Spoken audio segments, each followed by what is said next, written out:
episode 1ရဲ့စမှာတော့ပါရမီရှင်တွေနဲ့ပြည့်စုံနေပြီးအရာအလုံးမှာထူးချွန်တဲ့လက်ရွေးစင်ကြောင်းရှိပြီးအဲ့ဒီကြောင်းမှာတော့ယူဆိုတဲ့ပါရမီရှင်မင်းသမီးရဲ့သားကတပေါင်းစုံမှာဗိတ်ကြီးပဲဖြစ်နေကကျောင်းသားတွေအကုန်လုံးကဝိုင်းနေကြပြီးဂျူဒိုကစားတဲ့ချိန်မှာလည်းသူ့ရဲ့လက်သီးကတစ်ဖက်သူကိုအရာတော့မပြေစေတာကြောင့်တစ်ချက်တည်းပွဲသိမ်းခံလိုက်ရပြီးပါရမီရှင်ရဲ့သားကပါရမီမပါတာကြောင့်အကုန်လုံးကအရှုံးသမားလိုဝိုင်းပြောနေခဲ့ကယူကလည်းရှုံးနေတာကိုအသားကျနေခဲ့ပြီးသူ့ကိုဘရင်သုံးပါးကမျောလင့်ထားတာကြောင့်တခုခုများစွမ်းထွက်လာအောင်မျက်နှာကိုထိုးဖို့လုံးနေချိန်နောက်ကနေကောင်မလေးတယောက်ကနောက်ဆေးကိုဖျက်ကန်လိုက်ပါတယ်အဲဒီနောက်မှာတော့မိန်းကလေးတွေကရောက်လာခဲ့ကတယောက်ကဖျော်ဖြေရဲ့နေရာမှာနာမည်ကြီးစတာဖြစ်ပြီးတယောက်ကတော့ဆောင်းမွဲတိုင်းဘာသာဆုံးအမတ်ပြရတဲ့ညံကြီးရှင်ဖြစ်ကနောက်ဆုံးတယောက်ကတော့တိုင်းပြိုင်ပွဲဘောင်းဆောင်မှာအနိုင်ရနေတဲ့အားကစားပညာရှင်ဖြစ်ပြီးသူတို့၃ယောက်ကိုဘရင်သုံးပါးလို့လည်းတိကျကအကြောင်းကိုစိုးမိုးနေရဖြစ်ကြောင်းနဲ့ UF ပါရမီကိုသိချင်တာကြောင့်လာစုံစမ်းမိမယ် UF ပါရမီကတုံညာပဲဖြစ်နေတာကြောင့်သူတို့မျှော်လင့်ထားတာတွေကိုမေးလိုက်ပြီးအရှုံးသမားလို့ခေါ်ကဒီနေရာကိုတန်ရှင်းလုပ်ဖို့ပြောပြီးသွားလိုက်ပါတယ်ညနေရောက်တဲ့အချိန်မှာတော့လေ့ကျင့်ဖို့သွားတဲ့သူတွေလည်းနေရာတစ်ခုလုံးကတန်ရှင်းနေတာကြောင့်အန်အော်နေခဲက U အိမ်ပြန်ဖို့သွားတဲ့အချိန်ငယ်ငယ်ကသူ့ကိုပါရမီရှင်ရဲ့သားဖြစ်တာကြောင့်အကုန်လုံးကအတိအမဲ့ပြုခဲ့ကြပြီး U ကလည်းသူ့အမေအတိုင်းလိုက်လို့ဖို့ကြိုးစားပေမဲ့မိုးနဲ့မြေလိုကွာခြားတာကြောင့် U ပါလို့ပါရမီမရှိမှန်းသိနေခဲ့ပါတယ်တကယ်တော့သူ့ရဲ့အမေကလည်း home drama လို့ခေါ်တဲ့ကိုယ်တိုင်ရထားတဲ့ဇာတ်ကားကိုအလွန်ကြိုက်နေတတ်တာဖြစ်ပြီးသူ့အမေကဒီ drama ကားတဲ့ကလို့ပျော်ရွှင်စွာနေတတ်တဲ့မိသားစုကိုအားချနေရဖြစ်က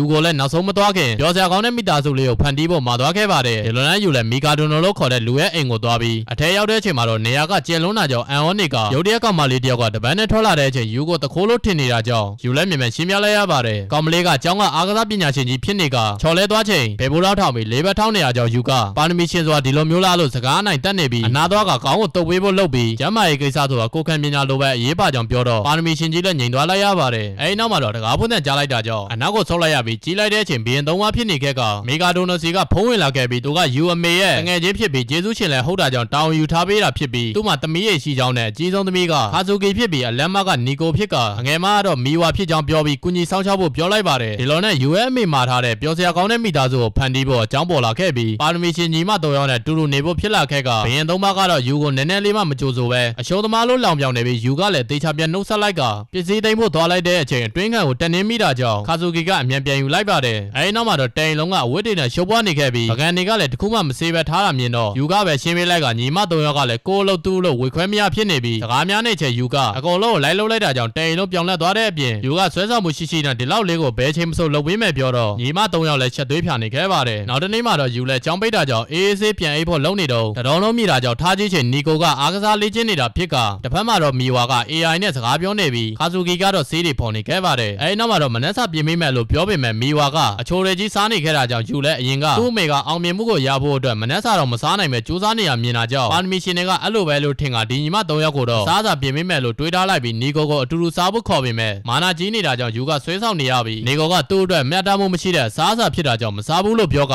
U ကလည်းအဲ့လိုစာမှန်ခိုးမသိသွားပြီးသူတို့ရဲ့အခြေအနေကိုသိသွားကညီမ၃ယောက်ကလည်းကမန်ကရန်သွားဖို့လုပ်နေတော့တခိုးကိုကြံခဲ့တယ်လို့ပြောလိုက်တော့တေချာပြန်ရှာကြည့်ပေမဲ့မကြံမှန်ပြန်ပြောချိန် U ကပျော်ပါခဲ့ဖို့မှာလိုက်ပြီးညီမ၃ယောက်ကစိတ်တို့သွားပေမဲ့ရင်ထဲမှာတော့ဓမျိုးကြီးခံစားလိုက်ရက U နှုတ်ဆက်တာကိုကျင်နေခဲ့ပါတယ်အဲ့ချိန် U ကိုမီကာဒိုနိုစီကဖုံးမြက်ဆက်လာကအကူကြီးတောင်းစရာရှိတယ်ဆိုပြီးသူ့သမီး၃ယောက်ကမကြခင်လုံးဝကိုနေရန်တစ်ခုကိုကြော်ဖျက်ရမှာဖြစ်က U ကိုတယောက်ချင်းစီကိုအတူတူဖျက်ကြော်ဖို့အကူကြီးပေးရမှာလို့ပြောလိုက်ရင် episode 1လေးကပြီးဆုံးသွားခဲ့ပါတယ်ဗျာ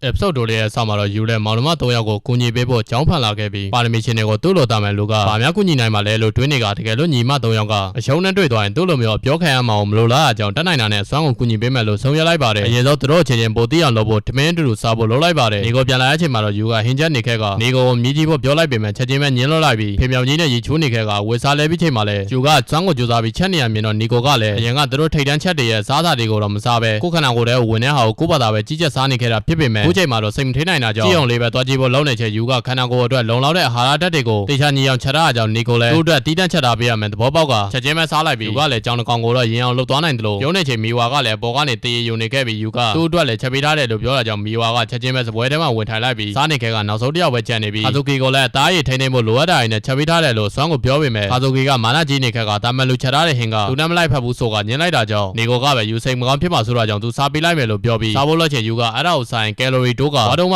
ဖြစ်သွားလိုက်ပြန်လို့သတိပေးလိုက်ကနီကိုကလည်းစိုးရင်သွားခဲ့ပါတယ်အဲဒီနောက်မှာတော့ယူလဲနီကိုခုချိန်ကစပြီးသူ့ထဲဝင်မှာကိုတေချာစောင့်ကြည့်ပေးမယ်လို့ပြောလိုက်တာကြောင့်နီကိုလည်းအတွင်းလုံပြီးချက်သွားခဲ့ပါတယ်အဲဒီနောက်မှာတော့ယူလဲကြာရတဲ့ချိန်ခါဇူကီကသူ့ရဲ့အစားအစာကိုမစားအောင်စဉ်းစားမရဖြစ်နေခဲ့ပြီးကိုယ်တိုင်ပဲနီလက်ချဖို့တွေးလိုက်ကတစ်ဖက်မှာတော့ခါဇူကီကသူ့ရဲ့ပရိသတ်တွေနဲ့ပြည့်နေချိန်ယူကရောက်လာပြီးအကဲပုံနဲ့ခါဇူကီတယောက်သူ့ကိုပြန်လဲကြည့်စေချင်တာကြောင့်ညတော်ပိပဲစူးစမ်းတာကသူ့ဟာကိုကြိုက်စီရမယ်လို့ပြောလိုက်ပြီးအကုန်လုံးလည်းအထင်တွေလွဲနေတဲ့အချိန်ခါဇူကီကလည်းအိမ်ပြန်မှတွေးမယ်လို့ချိန်လိုက်တာကြောင့်ဖန်တွေကလည်းပို့ပြီးအထင်လွဲသွားခဲ့ပါတယ်ဒီလိုနဲ့ယူလဲချင်းနေမဟန်တာကြောင့်နီကိုစီအကူကြီးတောင်းဖို့သွားလိုက်ပေမဲ့နီကိုကမနေ့ကကိစ္စကြောင့်နေခဲကယူကလည်းလူရေးမသွားခဲ့ပြီးမီဝါစီကိုပဲသွားဖို့လုပ်လိုက်ကမီဝါကခန်းထဲမှာတော့စာရန်တော်နေရကြောင်းပေါင်းသေးနေတော့မရှိပဲတယောက်တည်းဖြစ်နေခဲ့ပါတယ်ယူကအိမ်မှာအများနဲ့ပြုံးနေပြီးကျောင်းမှာတော့တယောက်တည်းငြိမ်နေမီဝါကိုနေလက်စာအတူစားဖို့ခေါ်ပေမဲ့မီဝါကညင်းလိုက်ပြီးအကြောင်းလုံးပတ်ပြေးနေရကြောင်းနှစ်ယောက်သားမောနေခဲ့ကယူကမီဝါကိုခန်းထဲမှာပါလို့တယောက်တည်းငြိမ်နေရလဲလို့မေးလိုက်တော့သူတို့ကအဆင်မတူတာကြောင့်ဖြစ်ကသူကဘင်းသုံးပါပဲလေလို့ပြောချင်ယူကလည်းနားလေကြောင်းနဲ့သူလည်းဘင်းသုံးပါပဲဖြစ်ပြီးအရက်အပူဆုံးဆောင်းပွဲမဲ့အနည်းဆုံးနဲ့အားအနည်းဆုံးဖြစ်တာကြောင့်ဘေးကမီဝါကပါစိတ်ပြတ်နေခဲ့ပါတယ်အဲဒီနောက်မှာတော့ခါဇူကီကိုဘလို့နိုင်ရွက်မလဲလို့အကြံတောင်းမှန်းသိပြီးမီဝါကငယ်ငယ်ကခါဇူကီအမေကိုသူ့အတွက်ထွေးလျက်ချက်ပြုတ်ခိုင်းပြီးအဲ့တော့ကတော်တော်ပြောနေကြောင်းပြောပြလိုက်ပြီးယူကလည်းမှညံရန်ကောင်းတဲ့မီဝါကိုချိန်နေခဲ့ပါတယ်အိမ်ပြန်တဲ့အချိန်မှာတော့ယူလည်းသူ့မိချက်ပေးထားတဲ့ဟင်းကိုစဉ်းစားနေတော့ခါဇူကီကပြန်ရောက်လာပြီးမူလဲသွားကမီဝါကကိုအပူချိန်ကိုတိုင်းကြည့်လိုက်ချိန်ရှားနေမှန်သိသွားပြီးခါဇူကီကဘာပြဿနာမှမရှိတာကြောင့်ယူမဆိုင်ဖို့ပြောနေပေမဲ့ကိုအပူကမီလို့ရဲနေရကြောင်းယူကအာဟာရဖြစ်အောင်ဟင်းချက်ပေးပေမဲ့လည်းစူညံနေရကြောင်းအကုန်လုံးအပြင်ထုတ်လိုက်ကအခန်းထဲမှာတော့ခါဇူကီကသူသာနေမကောင်းရင်လေ့ကျင့်လို့မရကြောင်းစိုးရိမ်နေပြီးယူလည်းထမင်းစားပြီးနှွေးထွေးနေရင်ဖျားချက်ချင်းပြကောင်းမှလို့တွေးထားပေမဲ့နေတိုင်းပို့တဲ့ဟင်းတွေကိုမစားတာကြောင့်ဒေါသထွက်ပြီးခန်းထဲကိုဝင်သွားချိန်ခါဇူကီကအားနေလွန်းတာကြောင့်ယူပေါ်လဲကျသွားခဲ့ကယူလည်းဒီတိုင်းသာဆိုရင်ဇက်တိုက်ဖို့ကူညီပေးမယ်လို့ပြောလိုက်ပြီးသူ့ရဲ့မိကနာမည်ကြီးဖြစ်တာကြောင့်လုံနိုင်စရာအကြောင်းမရှိဘူးဆိုကခါဇူကီကလည်းယုံပေးလိုက်ပြီးဆန်းလေးချင်းတဲ့အချိန်စာရုံးနေသလိုဖြစ်နေရကြောင်းချက်ချင်းနှင်ထုတ်လိုက်ကယူလည်းနောက်ရက်ပြန်လေ့ကျင့်ပေမဲ့မတိုးတတ်တာကြောင့်ပြန်နှင်ထုတ်ခံလိုက်ရပါတယ်ဒီလိုနဲ့ယူလည်းနေတိုင်းစူးစမ်းပေမဲ့ခြေနေကမထူးပဲဖြစ်နေခဲ့ကခါဇူကီကလည်းသူ့လိုပရိုလောကလည်းဒီလိုလွယ်လွယ်နဲ့ဝင်လို့မရကြောင်းတွဲနေပြီးအပြင်ထွက်ကြည့်ချိန်ပြင်းထန်စူးစမ်းနေတဲ့ယူကိုတွေးကနောက်တနေ့သူလေ့ကျင့်တာကိုလာပြချိန်အရေးကြီးမရှိပေမဲ့စူးစမ်းမှုကိုတီးမှတ်ပြုတ်လိုက်ပြီးတကားလောက်ဆန်းကြည့်ပေးလိုက်ချိန်ယူရဲ့နင်းနေညလေ့ကျင့်မှုတွေကအရာထင်သွားကခါဇူကီကတော့တီးမှတ်ပြုတ်ပေးလိုက်ပြီးယူကလည်းနောက်ဆုံးမှတော့လုံးနိုင်သွားတာကြောင့်ပျော်နေခဲ့ကရဲတွေပါကြာနေခဲ့ပါတယ်အဲဒီနောက်မှာတော့ခါဇူကီကဒီနေ့ကစားယူရဲ့ဟင်းတွေကိုစားပေးမယ်လို့ပြောလိုက်ကတကူလောက်တောင်းဆိုဖို့လုပ်ပေမဲ့ပြောဖို့ချက်နေခဲ့ပြီးနောက်ဆုံးမှာတော့ကြီးများနေမှန်တီးသွားခဲ့ရင်အပစုပ်တူလေးကပြီးဆုံးသွားခဲ့ပါတယ်ဗျာ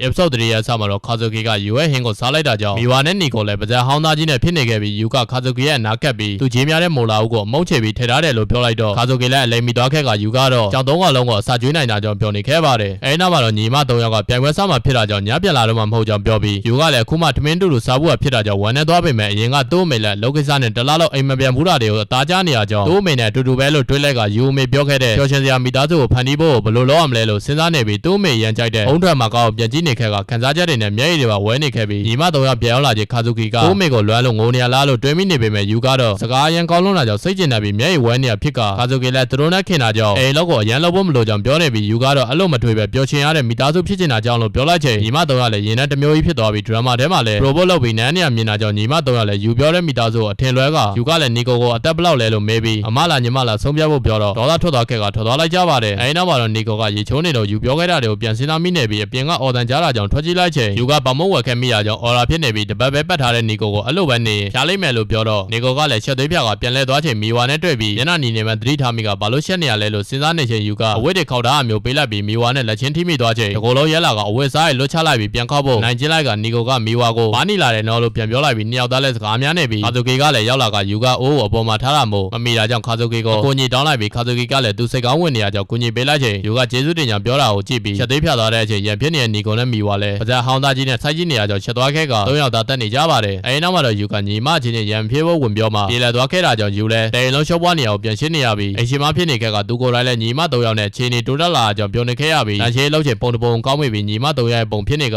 ချစ်စရာလေးတွေဖြစ်တာကြောင့်တရားနေခဲ့ပြီးခုနဲ့ဘာလို့မတူကြမယ်စဉ်းစားနေခဲ့ကဒီပုံကဘသူမှမသိတာကြောင့်ညီမ3ယောက်ကိုသွားမေးကြည့်ပေမဲ့ဘာရှင်မပေါ်ခဲ့တာကြောင့်တယောက်ကလိန်နေမှချက်ချင်းတည်သွားပြီးအဲ့တယောက်ကရင်ကားချင်းတွေကိုပြန်သွားချင်တာဖြစ်ကြောင်းယူစားလိုက်ပါတယ်ယူလဲတယောက်တည်းအကြောင်းမှာသူတို့3ယောက်ကိုပေါင်းစည်းဖို့စဉ်းစားနေပြီးသူတို့သွားပြိုင်မဲ့နေရာကိုရှာကြည့်လိုက်ကတခုခုအကြံရသွားခဲ့ပါတယ်အဲဒီနောက်မှာတော့အိမ်ပြန်ရောက်ချိန်အကုန်လုံးအတွက်နှုတ်ဖြော်တိုင်းနေခဲ့ပြီးတဲခုတ်ဖို့အတွက်နေရာကြီးစီစဉ်ပေးလိုက်ပြီလို့ပြောကပျောက်ချင်းစီကိုဟိုတယ်မြေပုံကိုပေးလိုက်ကမီဝါကနေရာလောက်တော့ဟိုတယ်ကရတာမရှိရစားတော့မှဖြစ်ကြောင်းညီးနေချိန်ယူကလည်းသူချက်ထားတဲ့ဟင်းတွေကိုလွမ်းနေတော့မှပေါ့လို့ပြောလိုက်တာကြောင့်မီဝါလည်းသွားခဲ့ပြီးတခြားနှစ်ယောက်ကပါအဲ့လိုပြောမိမလို့ဖြစ်တာကြောင့်ရင်ငုံနေခဲ့ပါတယ်ဒီလိုနဲ့မီဝါလည်းပြိုင်ပွဲကိုအေးဆေးနိုင်ယူနေပြီးသူ့တော့ကခဲခဲုံမရှိရကြောင်းပြင်းနေခဲ့ပြီးရုတ်တရက်လေယာတိုက်လာခဲ့ကဒီနေရာကအရင်ကတို့ညီမ3ယောက်ပျော်ခဲနေရမှတတိယပြီးဟိုတယ်မှာချက်ရင်လောက်ဖို့သွားချိန်ခါဇိုကိနဲ့တွေ့ရကြောင်းအန်အောနေခဲ့ပြီးနီကိုကလည်းရောက်လာခဲ့ ခဲ့ရကြောင်း US ကြံမဲလို့ပြောနေကြချိန် ယူကရောက်လာခဲ့က3ရက်လုံးကိုခန်းစီနေရမှာဖြစ်ကြောင်းပြောလိုက်ပြီးအချင်းချင်းနားလည်မှုတူအောင်စကားအများကြီးပြောချဖို့ပြောလိုက်ကလူကတော့ပွဲစီစဉ်သူအဖြစ်လာတာဖြစ်ကြောင်းပြောလိုက်ပြီးယူမြင်ခဲ့တဲ့ဓာတ်ပုံကတိုက်တိုက်ဆက်ဆက်ဒီပွဲတော်မှာရိုက်ထားတာကြောင့်အကြံထုံးနေပြီးဒီမှ3ရက်ကတော့ပြိုင်ပွဲရှိရကြောင်းမသွားဖို့လုပ်နေကြပြီးယူကလည်းဒီပွဲတော်ရဲ့နှစ်ကွန်းမှာဆူတောင်းရင်ကံကောင်းတယ်လို့ပြောတော့နီကိုလည်းအနိုင်ရှုံးတဲ့တွေကိုအားကိုးတာကကိုယုံကြည်မှုမရှိတဲ့သူတွေပဲလှုပ်တာဖြစ်ကြောင်းပြောကလေ့ကျင့်တာကပုံမကောင်းဘူးလားလို့မေးတော့ယူလည်းမဲကြီးရဲ့လူတော်တော်များများကဒီနှစ်ကွန်းမှာပဲအမျက်ဆူတောင်းပြီးယုံကြည်မှုရဲ့တိုးလာဖြစ်ကြောင်းရှင်းပြလိုက်ပြီးဒီနေရာကပင်လယ်နဲ့လည်းနီးတာကြောင့်ပင်လယ်စာရည်လည်းအများကြီးရှိကြောင်းမြူဆွဲလိုက်တာကြောင့်သွားဖို့ဆုံးဖြတ်လိုက်ပြီးအရင်ဆုံးအဝတ်တွေချဝတ်ဖို့ပြောလိုက်ပါတယ်အဲနောက်မှာတော့ယူလည်းကီမိုနိုဆိုင်သွားဖို့ပေးလိုက်ကဝန်ထမ်းကလည်းညီမ3ရဲ့ချွတ်ချောင်းမှုတွေကြောင့်အကောင်းဆုံးကီမိုနိုရှာပေးမယ်လို့ပြောလိုက်ကအာဇူကီကချက်ချင်းပဲသူနဲ့လိုက်တာတွေတွေ့သွားပြီးမီဝါကလည်းချစ်စရာကောင်းတဲ့ကြောင်ပုံစံကီမိုနိုဝတ်လာခဲ့ပြီးယူကလည်းဓာတ်ပုံတွေရိုက်ပေးနေချိန်ကိုတယောက်တည်းကီမိုနိုမွေဖူးတာကြောင့်မတွေးတတ်ပဲဖြစ်နေပြီးဝန်ထမ်းကလည်းသူနဲ့လိုက်မဲ့ကျန်တဲ့ဒီဇိုင်းပုံစံနဲ့ကီမိုနိုရှာပေးလိုက်ပါတယ်နီကိုငယ်ကမိန်းကလေးဝတ်စားတွေကိုကြိုက်ပေမဲ့အဖေကလှရှာလို့လွယ်အောင်ဂျင်းမောင်းဝင်အများအားဝတ်ခိုင်းပြီးတုံဝိုင်းလို့ဖြစ်နေရကြောင်းဝတ်ဖို့အဆင်မပြေနေချိန်ယူကနီကိုအတွက်ဘန်းတွေနဲ့မိန်းမသားဆန်တဲ့ကီမိုနိုယူသားပေးခဲ့က